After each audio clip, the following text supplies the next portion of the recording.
నమస్తే వెన్నెల టీవీకి స్వాగతం. అనంతపురం జిల్లా గుత్తి మున్సిపాలిటీ కార్యాలయం ఎదురుగా సిపిఐ నాయకులు శుక్రవారం ధర్నా కార్యక్రమం చేపట్టారు. సిపిఐ పట్టణ, మండల కార్యదర్శులు రామదాసు, రాము మాట్లాడుతూ ఇటీవల కురుస్తున్న వర్షాలకు పట్టణంలోని డ్రైనేజీ కాలువల్లో చెత్తచెదారం పేరుకుపోయిన దోమల బెడద, దుర్వాసన వస్తోందన్నారు. డ్రైనేజీ కాలువలో చెత్తను తీసి బ్లీచింగ్ పౌడర్ చల్లాలని ముందు జాగ్రత్తగా మున్సిపల్ కమిషనర్ జబ్బర్ మియాకు వినతి పత్రం అందజేశారు.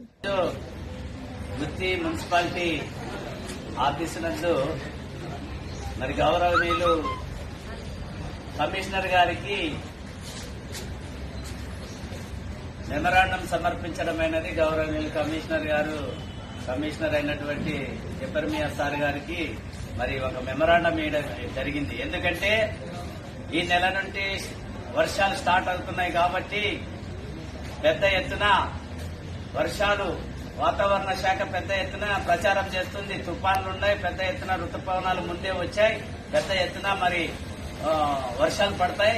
మరి అధికారులు జాగ్రత్త తీసుకోవాలనే ఉద్దేశంతో మరి డయేరియా లాంటి మరి జబ్బులు మనుషులకి ఈ యొక్క పరిసరాల పరిశుభ్రత లేనట్లయితే మరి డయేరియా లాంటి వాంతులు, బేదులు, విరోచనాలు, విషజ్వరాలు అనేటివి మొదలవుతాయి. కాబట్టి మరి గుత్తి పట్టణంలో ప్రభుత్వ హాస్పిటళ్లలో అంతంత మాత్రమే సౌకర్యాలు ఉన్నాయి. కాబట్టి మరి ఒక 100-200 మందికి డయేరియా లాంటి జబ్బు వ్యాపించిందైతే మరి ఇక్కడ కష్టాలు పడతారని కాబట్టి మరి ఈ రోజు మేము మున్సిపల్ కమిషనర్ గారికి ముందు జాగ్రత్త చర్యగా తీసుకోమని మరి వాటర్ గాని, డ్రైనేజీ గాని, కాలువలు గాని, రోడ్ల మీద నీళ్లు గాని ఇలాంటివన్నీ కూడా మీరు ముందు జాగ్రత్త చర్యగా తీసుకుని దాన్ని పరిసరాలు పరిశుభ్రంగా ఉంచడానికి ప్రభుత్వ బాధ్యత, మున్సిపాలిటీ బాధ్యత. కాబట్టి దీనిపైన మరి భారత కమ్యూనిస్టు పార్టీ సిపిఐ తరఫున ఒక మెమరాండం ఇవ్వడం జరిగింది. అందులో కూడా ఇదే పొందుపరచడం జరిగింది.